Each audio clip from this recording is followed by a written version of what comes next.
So chefs, thanks so much for coming out. This is a really exciting thing for me. I've been wanting to do this for a while and we just haven't been able to figure out how we were gonna do it. But what we're here to do is just talk a little bit about Texas cuisine and then my personal philosophy on it and trying to express that to you guys and see what you guys think about it. We wanna go through that whole journey of where did it start, where are we today, where are we going, and the different types of influences on it. But I did write a book called The Texas Manifesto. You probably looked at it. And I was much inspired by working at the CIA. I was a culinary instructor there.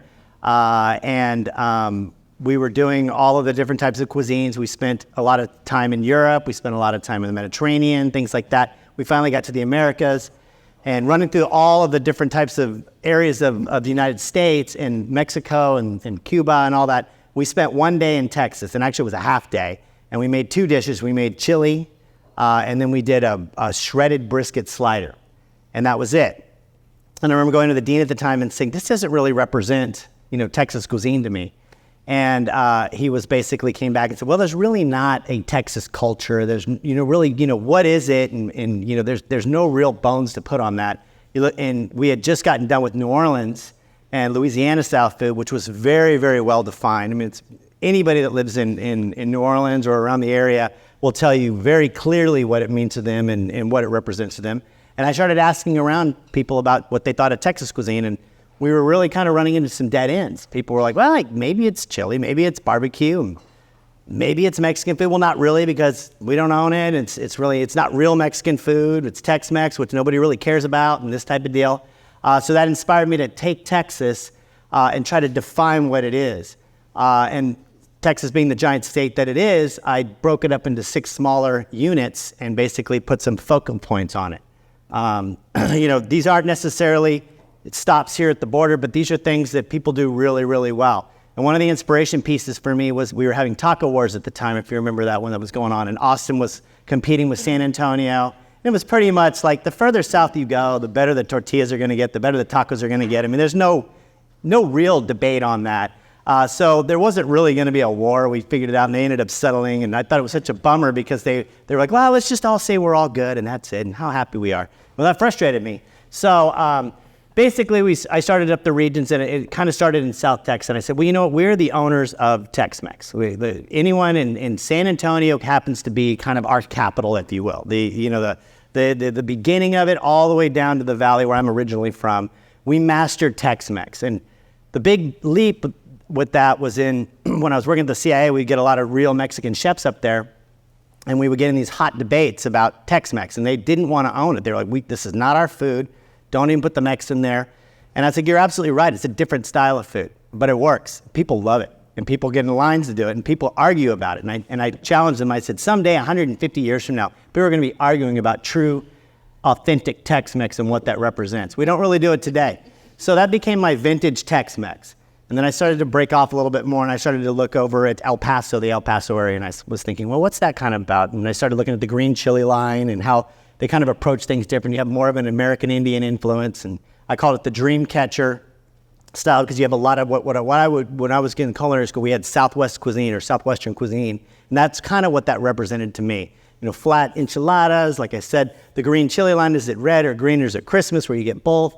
A lot of those South American style influences in there. A little less Mexican, more American Indian, but very, very different. I think very, very different than Tex-Mex. Then I swung up to North Texas. It was very easy. That's cattle country, the Panhandle. It's basically cowboy culture, the chuck wagon. I always like to refer to it as it's the beginnings of the true steakhouse, where we drop a lot of money. Spent a lot of money in a beautiful fine dining environment, but it started from a campfire. So it's kind of campfire to tablecloth concept, and you got the cookie concept and these really kind of interesting rubs and very beef-centric.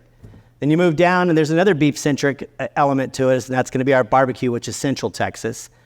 Central Texas is going to be what I think is the king of brisket. Texas, hands down, I believe we are the best at brisket. We can have all the arguments about what barbecue really is, and I don't even think we really could ever come up with the answer. But I do know that in Texas, we do it right when it comes to the brisket. So that became that, and then you have the Czech and the German influences that kind of spread that out a little bit more and really kind of focalize all of that. Looking over at the Gulf Coast, I believe that was its own region. So I took the entire Gulf Coast as one region, and I said it basically is almost like a spin on Cajun style food, but it's more Acadian, which is the original name, and it's got those strong Texas influences with it as well. We've got our things that we do really, really well in the Gulf of Mexico, which is oysters. We've got the red snapper. We've got the bluefin crab, and a couple other delectable things, but those are kind of our pearls of the Gulf, if you will, that kind of come together with that. And then how you tie that together is really where the difficult part. How do you give it kind of a Texas spin? And so that was a real interesting process for me. And then lastly, I started to look at East Texas, and what I found about that is it's life behind what I call the piney curtain. So, the greenery changes, the whole world kind of changes in Texas. You almost, when you get to Beaumont and those areas, you kind of think you've left the state, and you really haven't. But to me, that's where the old traditional, what I would call the traditional South American or South United States is kind of where it lives. The old Southern tradition of comfort food and desserts and things like that. So they easily became kind of the pastry chefs. That's why tonight we did a pecan cobbler. We thought that would be kind of appropriate and nuanced to that. So it sounds complex, but when I started to really put it together, it started to kind of come together as it started to kind of really rhyme with each other. And I actually started as an instructor. I started putting it out to the students that work for me. And I think, Ernie, you helped me with some of it too. You were there with it. So I put it out as a project for the students, and I broke it up in those categories to go do some deep dive research on this stuff. And what really became an interesting thing. So that's how I came to be. I have not yet figured out the elevator speech to explain the manifesto in 1 second, but that's kind of where I'm at on that. So what's TOR? TOR was meant to be a high-end VIP party that Fiesta asked us to do, me and Scott to do, and we had this manifesto kind of what are we going to do with this information? And I said, why don't we make this a Texas cultural experience and let this kind of lay out and see if people buy into it a little bit and see if this makes sense to them. And so that's where all of y'all came in. I brought in all my favorite chefs that I like working with, people that I respect in the industry, people that I think are being positive with the industry, doing positive things with their careers, the way they're treating their employees, the way they're treating their customers. I did a big litmus test on the people that I wanted to be there. And we did something we don't normally do in these food shows and food events, is where we kind of dictate to you, like, hey, pick one of these regions and try your best to kind of stick within the realms of the concept of it, if you will, or the spirit of what we're trying to talk about. And it was really interesting because at first I thought I was going to get a lot of pushback from chefs because we don't like to be told what to do, especially when we reach to the leadership element in a kitchen. But it was really interesting how people really jumped on it and was like, this is great, and I can kind of spread my wings a little bit, and people that didn't have a lot of big Texas backgrounds were getting into it, and so I thought that was a lot of fun. I am Chef Nicola Blaque. I started off here in San Antonio. I graduated from CIA in 2016. I'm originally from Jamaica, and it was kind of the path that led me to Caribbean food. For me, getting started in the restaurant industry was not something that I really wanted to do. I just wanted to be a caterer and work as a private chef. And about 2017, a trip back to Jamaica led me home, and I was inspired. And I tasted some of the best jerk chicken, and my whole goal was, if people like barbecue in San Antonio like this, they're gonna love jerk chicken, and I want to share that. And so 2018, I opened up my first restaurant, the Jerk Shack. Zero experience, and I hit the ground running really fast. We had almost 1,500 people, 2,000 people outside my restaurant day one. And so, yeah, I really didn't know what to do, but I took it as a learning experience, and I grew from there. I opened my second restaurant in 2020, and just recently opened up a new fried chicken concept. But yeah, for me, San Antonio has been more than welcoming, not just to the cuisines, but even my ideas of how I approach food. I'm thankful for people like you, Chef Wes, to mentor me and, reach out to help. So that's it. Awesome. Don't you think, too, that one of the reasons why you were so successful is you look at the palate of the Texas people, if you will, they're looking for something big and bold that really lends itself out to the type of food you do, I think. So not really into the subtleties as much, I think it was approachable. You could look like we have pollo asadas here, and jerk chicken really isn't too far from that. The original jerk chicken was made on a barbacoa, which people know today as barbecue. So, it wasn't too far off. That's great. I love it. I love when it comes full circle like that. So great. Chef?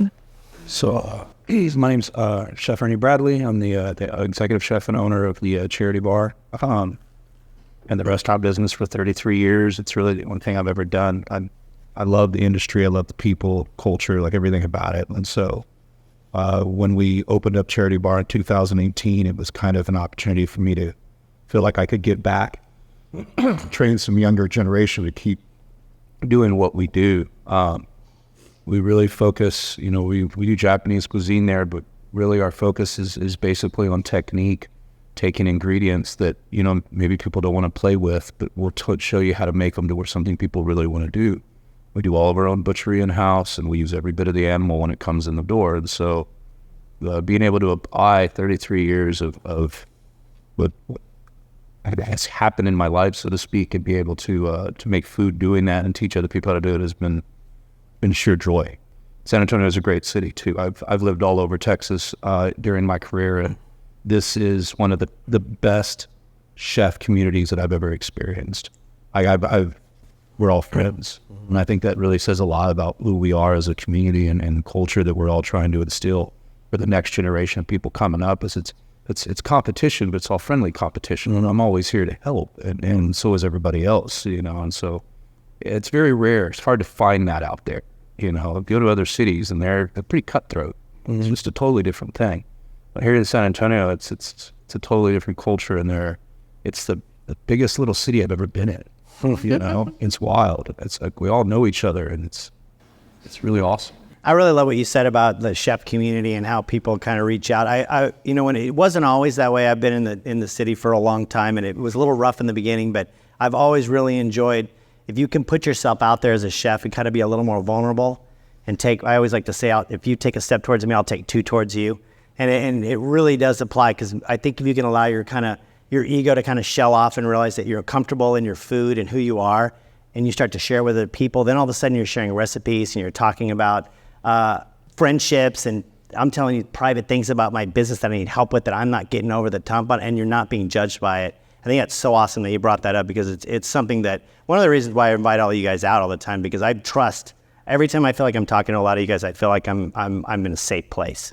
I think it's so important, so it's great. I moved to San Antonio in 99 to attend UTSA, the little school back then.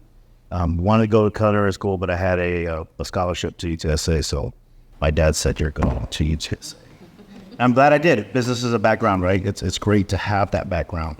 I think, being in the kitchen, I think cooking has been my passion since I was a young child. I grew up on the ranch, so cooking Texas cuisine, I didn't know it was Texas cuisine. It's just what we cooked, right? I had no idea. I did my very humble beginnings. My parents really weren't into food that much. We rarely went out to eat, but I was always into it. So butchering everything because you had to, right? It wasn't an option.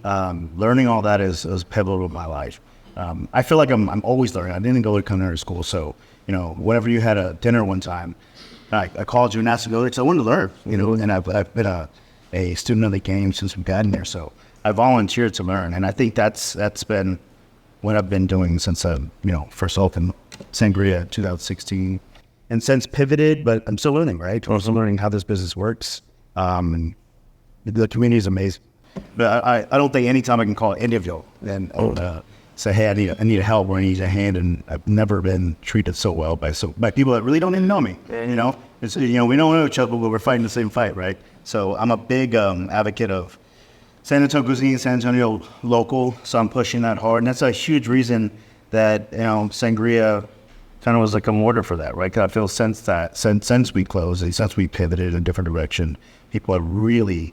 I see people asking questions, where's the best local fried chicken? Where's the best local this? Instead of just saying, where's the best, this. So I've noticed that, and I'm happy to be a little part of that change. I'm happy to be here.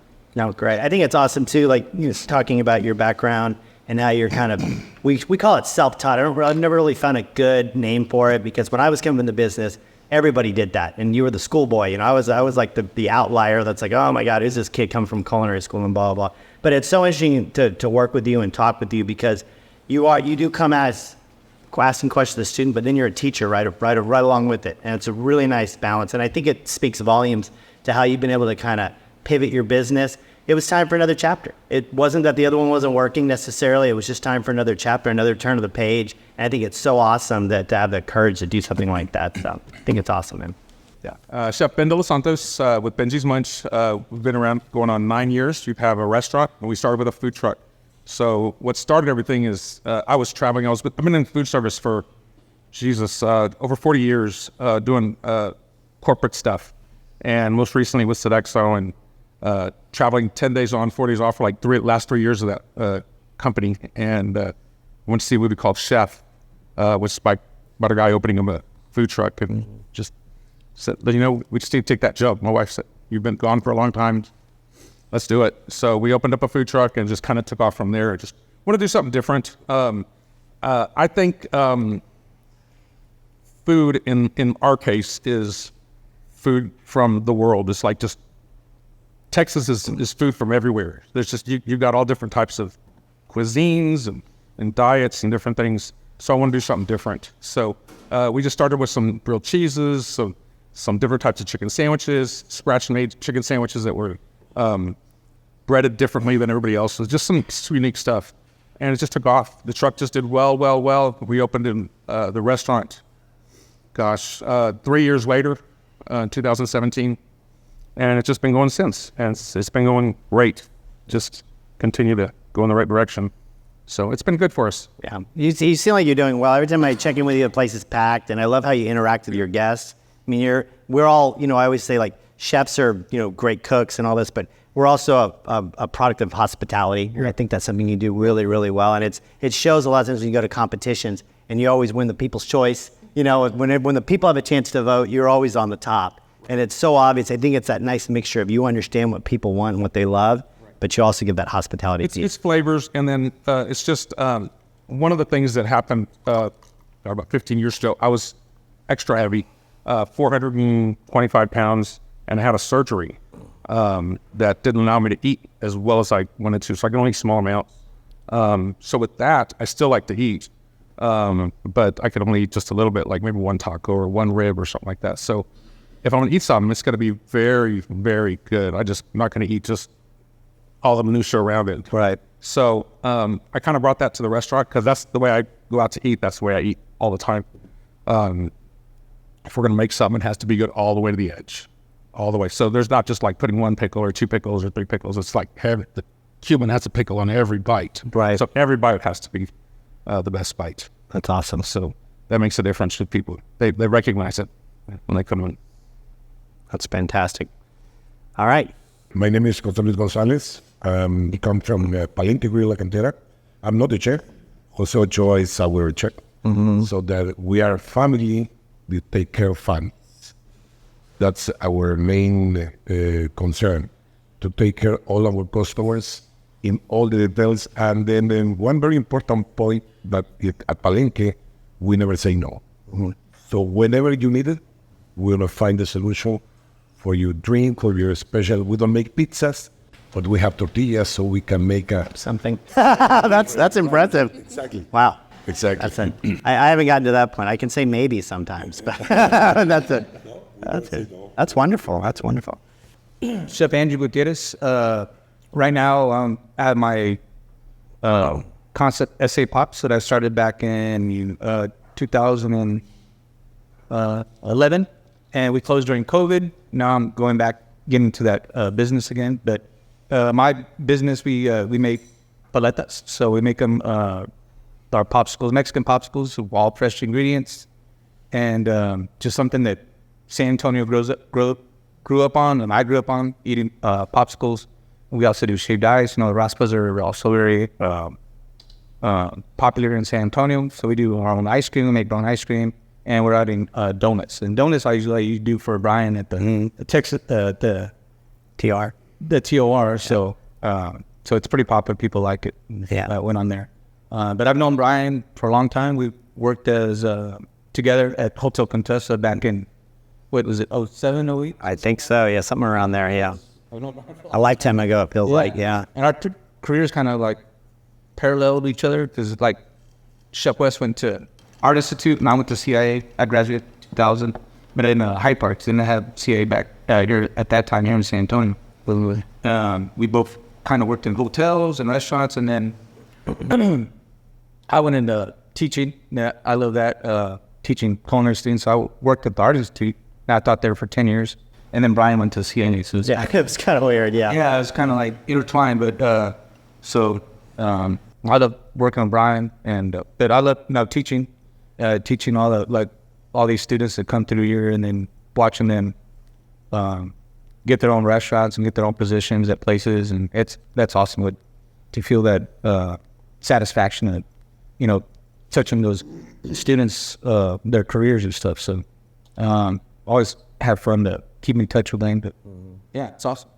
Well, I've always thought I used to call him when we worked together. I used to call him "Still Waters Run Deep." He was always kind of quiet, but he always would deliver these amazing things. Yeah. And I'll never forget how you left for 6 weeks. I think that you left the hotel. You had a special vacation. It turned out you were going to Italy to learn how to make gelato better. Yeah, I thought that was such a cool thing. You took your vacation time, your own money, just so you could perfect gelato or try to understand it better. Maybe not perfect it, but get to that point where you could. And then now you're doing it as part of your business. I think that's super. It goes back to, being the student always and trying to seek that out. It takes a lot of humility too. A lot of people would just get online and figure out a couple of recipes and run through them and come done. But you went in there and you actually went and worked with some of the masters. That was super awesome. I really appreciate so much of what all of us do, because in 24 hours, the amount of emotions and just the roller coaster you can be on, it can be very absolutely intense. And so I appreciate the patience, and thank y'all for being here. Thank y'all for having me here.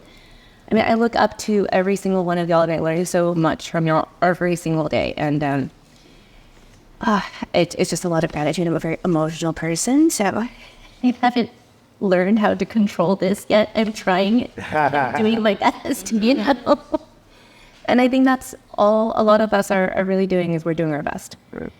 And when I started in this business, I wanted to set what we did apart from every other Chinese restaurant that was in town. I didn't come from a culinary background. I always loved food. It's a huge part of our cuisine as a Chinese culture.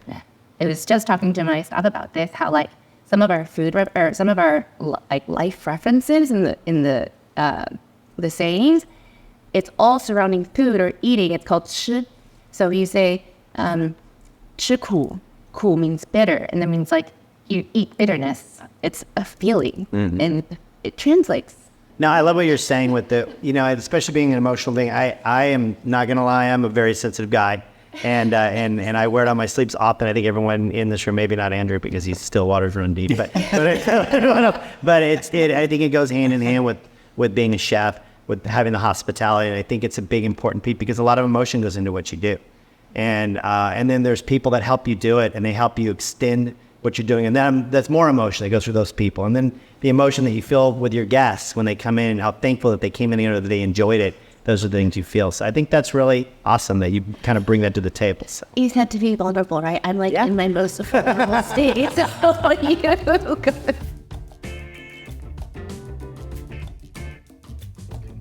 So I selected Texas Gulf Coast because being from the Caribbean, we have tons of seafood, and my restaurant is not seafood heavy. So every chance that I can, I like to play with seafood and showcase Caribbean food, which is also so closely tied to Texas cuisine as far as the spices and how we do things. So it's natural for me to go for the Gulf Coast.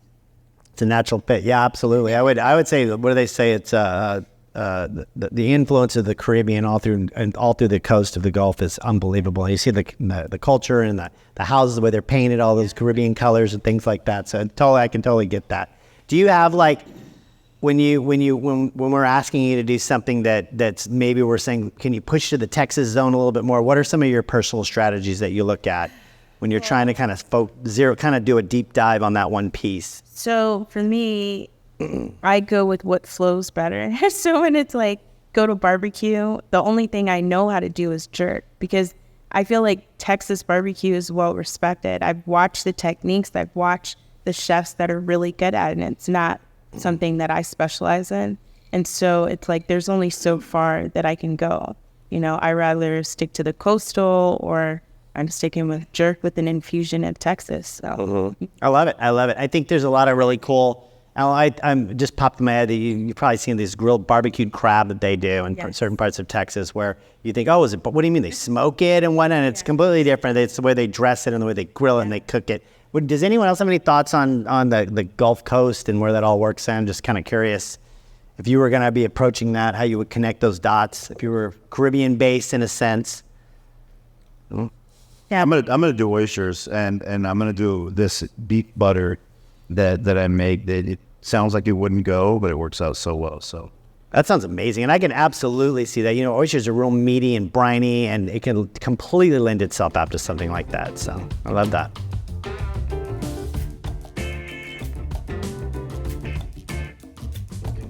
I mean, I chose Tex-Mex because it's a lot of fun.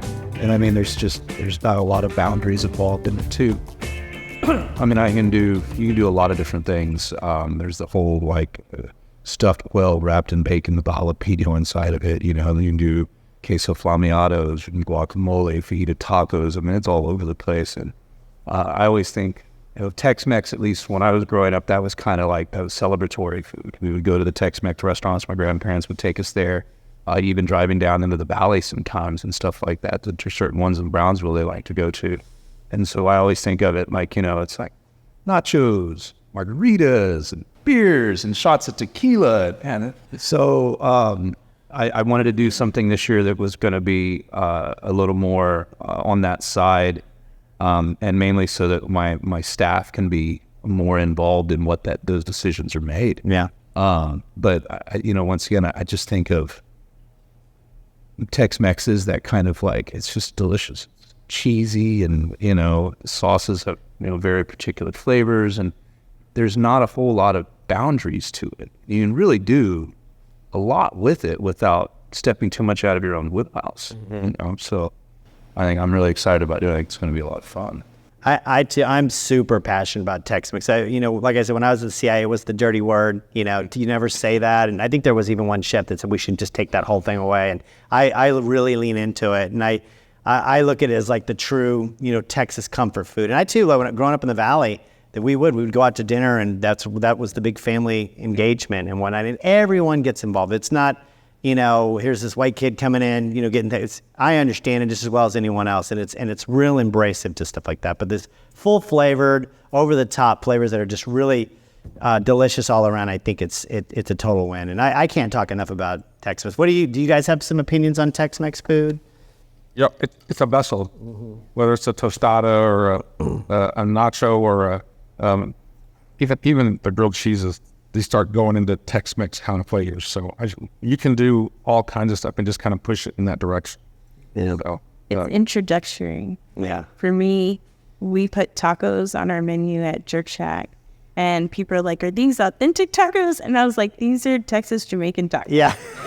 So the answer is yes, they're authentic. That's authentic. Yeah, to me it is. Yeah, that's awesome. That's awesome. We have the tribute to grandma on the shibashi menu, and those are, you know, our version in that Chinese style with the steamed buns, and then you have the minced meat, and it's like the namesake is also what your grandma would put together, because it's all about the food. It's about the love that you come into this house, right? I remember growing up, that was kind of all I knew. The first half of my career I spent getting away from it, and now I feel myself like really embracing it and loving it, and then not understanding, you know, why is this a bad word? This is delicious and it's fun, and kids love it, and mom loves it, dad loves it, everybody loves it, right? So I think I find it a real comfort food for me in a place that's funny. So far in my career, now I'm mastering those sauces. Where I made them because that's what grandma made, my mom made, but now I'm like, hey, I can make them better. Yeah, really special. Sure, so it's been fun. The second half, going back to love the Tex-Mex.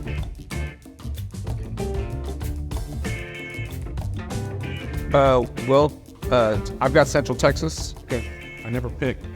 Yeah, you get the leftovers. I always get the leftovers to what everybody else doesn't want. Yeah. So I just said, just give it to me and I'll make it good.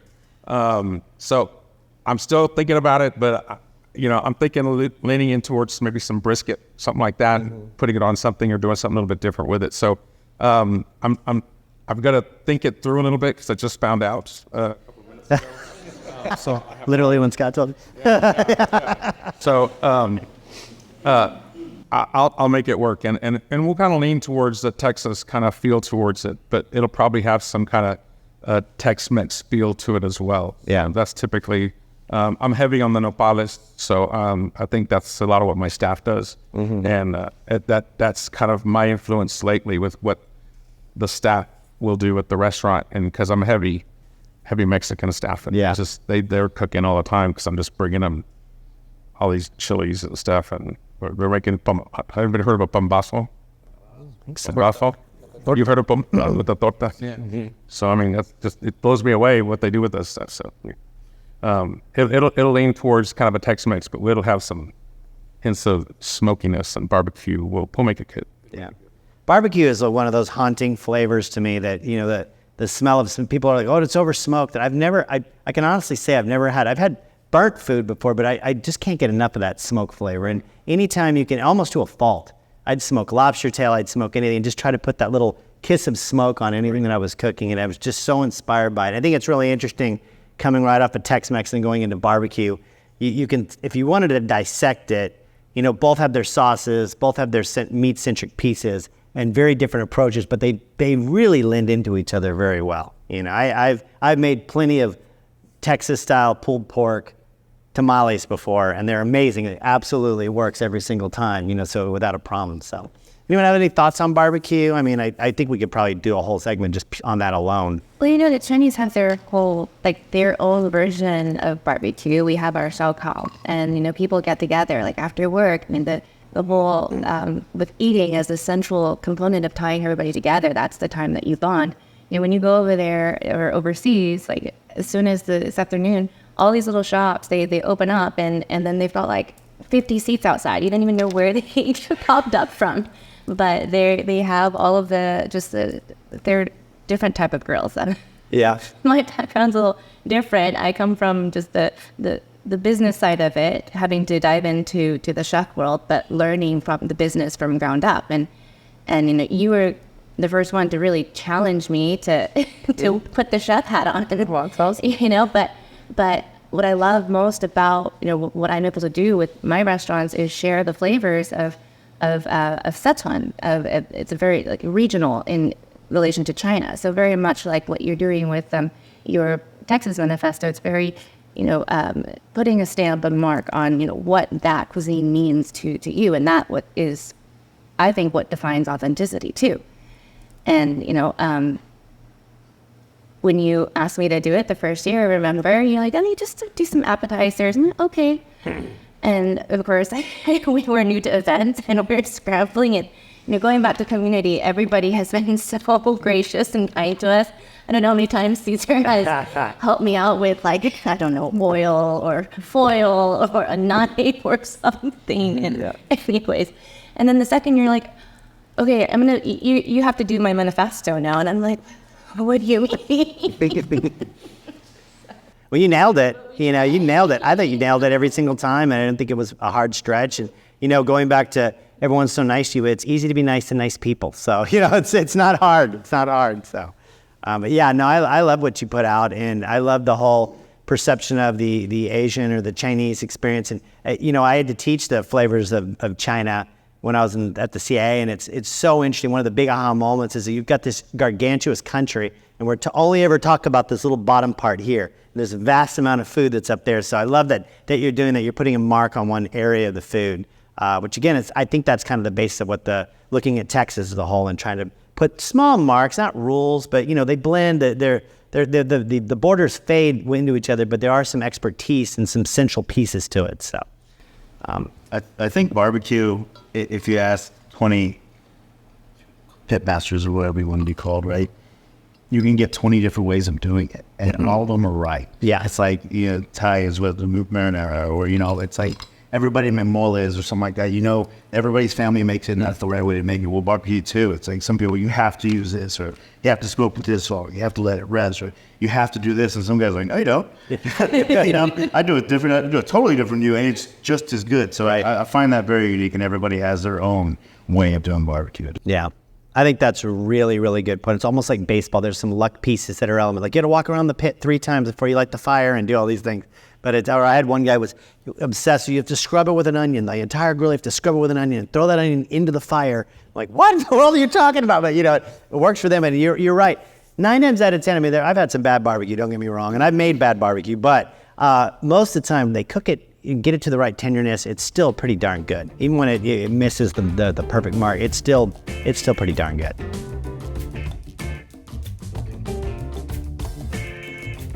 Well, I guess just as far as San Antonio cuisine right now, I guess with media, social media, everything is like how San Antonio or Mexican you can get.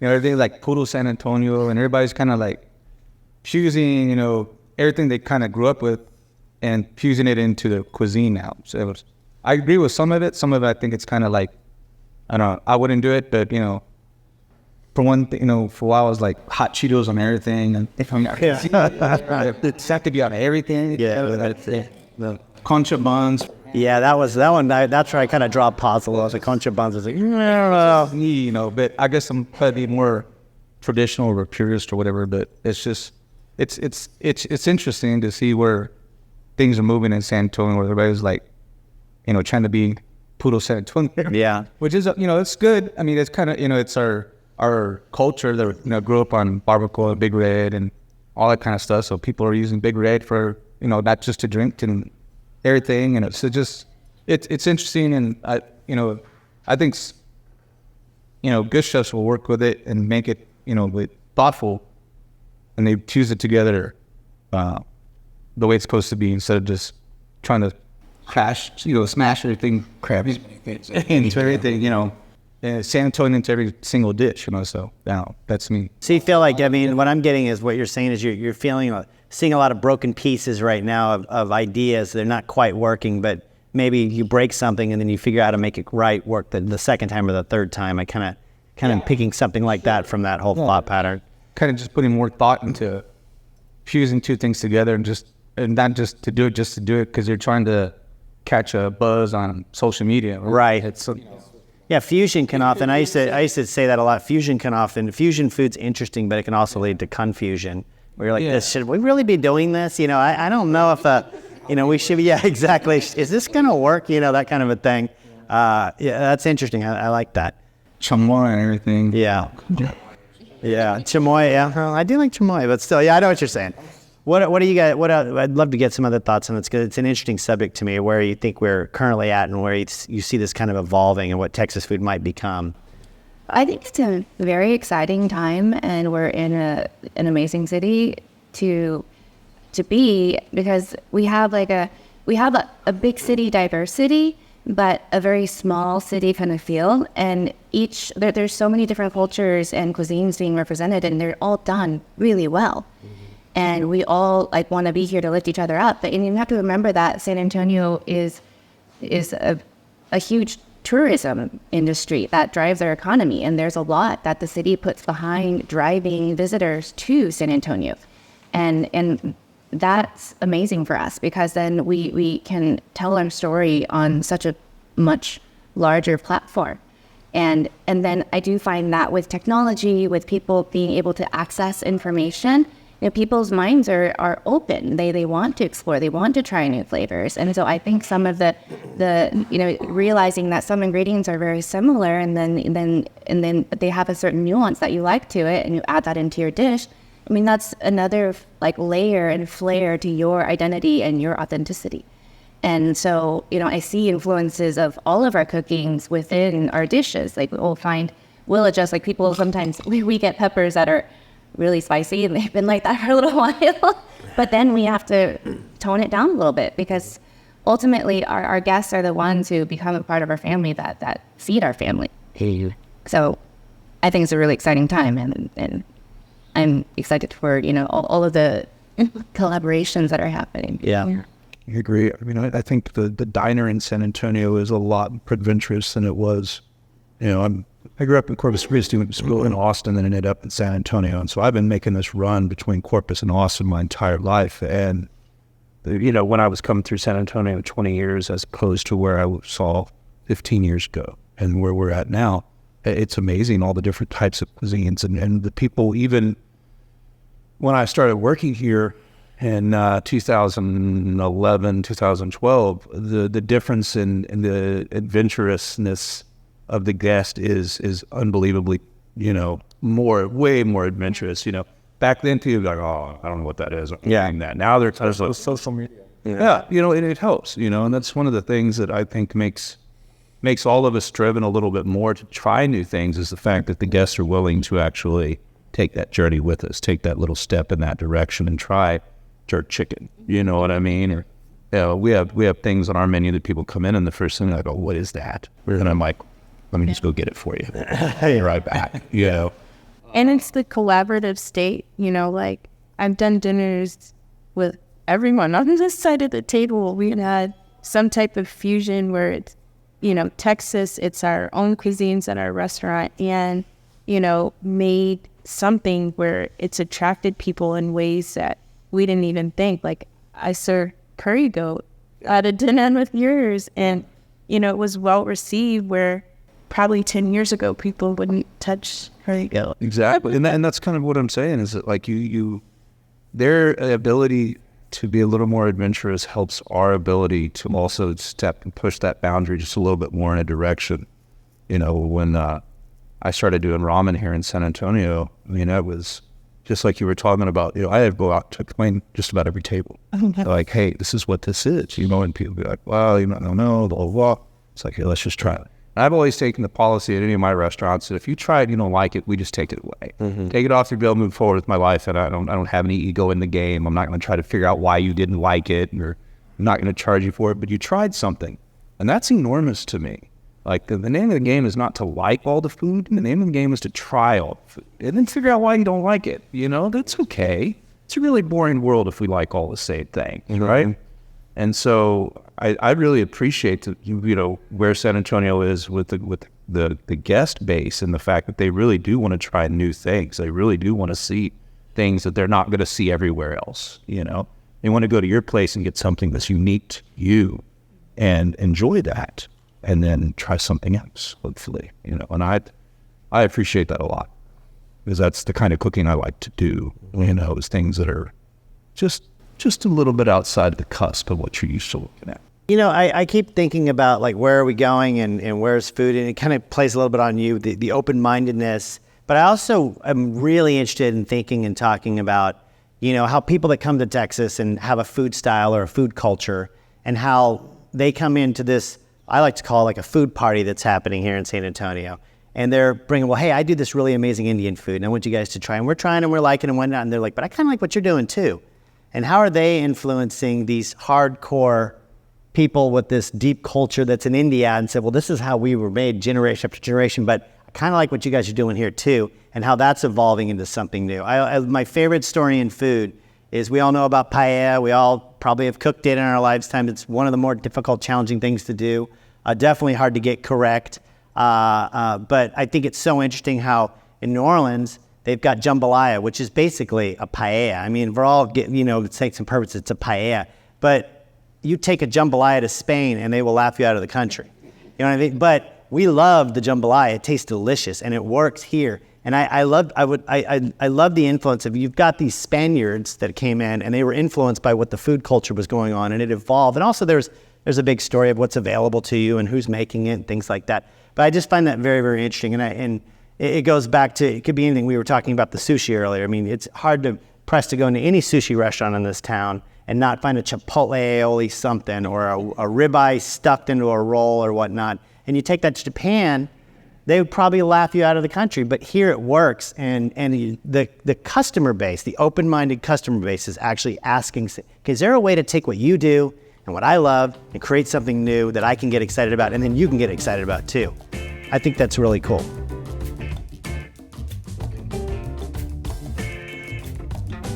I get to do something that's outside of the box for what we do. I mean, we stay pretty true to Sichuan authentic flavors and so forth. We might have some items that are, more receive, like the orange chicken, you know, your staples of what people, like that's what listening to your guest base too, right? And that's what keeps you in business. Yeah. So, but we do those things very well, you know, and it's putting out your food. But the TOR lets me play a little bit and like, okay, this is, because I don't come from the American background. My mom cooked for us, and then I had and my dad cooked for us, and then I had, you know, school lunches. That's my reference point for American food until I got much older, and you know, the expanding my palate and so forth. So I was still very much learning, but many times I relate. Okay, well this.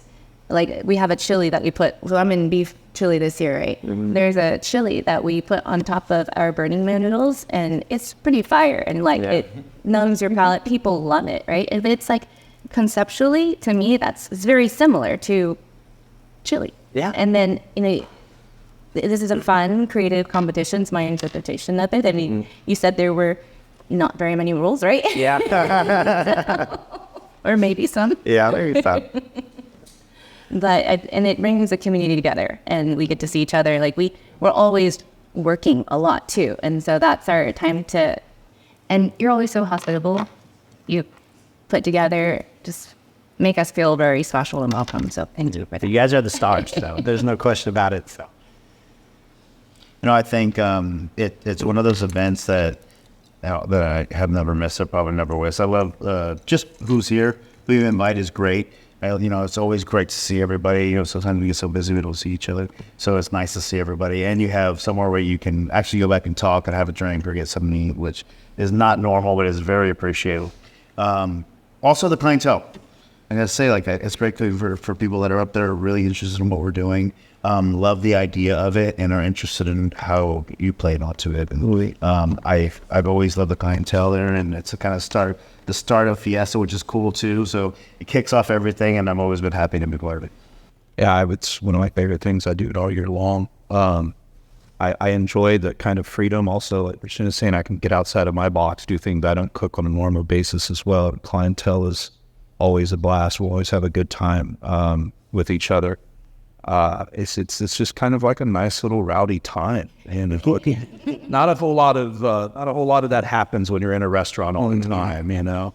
And it's fun, you know, because like I said, I'm cooking things that I'm not cooking on a daily basis anymore, you know, and things that I grew up cooking 90% of the time, right? Because I grew up in Texas, and so like when I got to the Gulf Coast a couple of years ago, I was like, oh, I know exactly what I'm doing. We're having oysters and ceviche, and we're doing a shrimp boil, and then, you know, last year we were doing crawfish and deer chili, and, you know, just making different items that I grew up either eating or cooking that I just don't get to eat anymore or get to cook anymore. And I think that's really a lot of fun for me and my team, to step outside of our box, and it's always outdoors, and I'm never outdoors enough.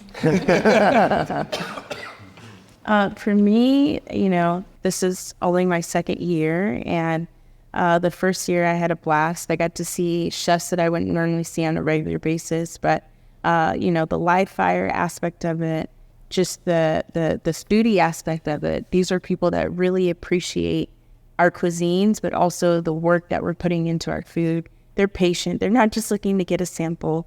You know, they really wanted to learn. So I personally love Taste of Republic. Awesome. I really appreciate Taste of Republic. In fact, this year they're doing Taste of the Northside on the same day. And I'm already telling Taste of the Northside, but no, I'm going here. It's my home. So yeah, everything that y'all have said is in agreement. I really like the fact that we represent Texas cuisine and are able to try to create different things within the different regions. I get excited about that, and being able to do something different, and my staff gets excited, like, who's coming with me this year? Mm-hmm. So they're ready to jump on board, come on, let's go. So they get excited about it. It's just a fun time. Mm-hmm. The people that are there, it's just, I think we charged the first year we were there. We were a bunch of people. We were on the outside just slightly. Oh yeah, that's right. Yeah. That was really gourmet. Yeah, really gourmet. Yeah. Yeah. It's evolved and gotten to just a really nice, clean event. I'm just happy to be a part of. Well, for Palenque, it's a very important event of the year. So we're waiting for this one. Every year we have 7 years that we're participating on that one. And then everybody loves me. I like a ton. Everybody feel happy with the Mexican tacos and corn on the cob.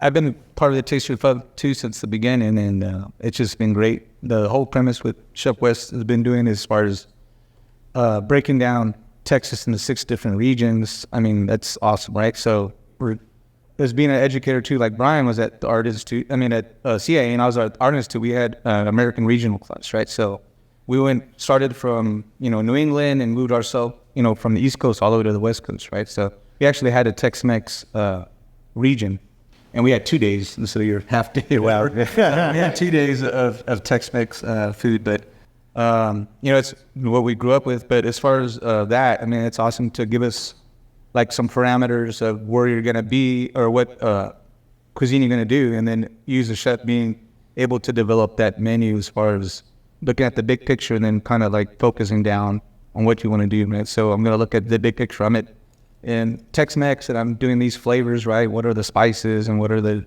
cooking traditions, and incorporating all that and then making your own dish out of that, which is great, right? So it's just what we like to do as chefs as far as using that creative process to create a dish like that. It's a lot of fun, right? So it's right at the beginning of Fiesta, and it's awesome. I think it's the best as far as food event in San Antonio. It's awesome. But guys, again, I want to thank you so much for coming out and spending time with us and putting some of your input into this. I know I got a lot out of tonight just listening to you guys talk and getting to hear their perspective on things and your personal experiences. So thank you once again, and I'm looking forward to Taste of the Republic 2024 this year.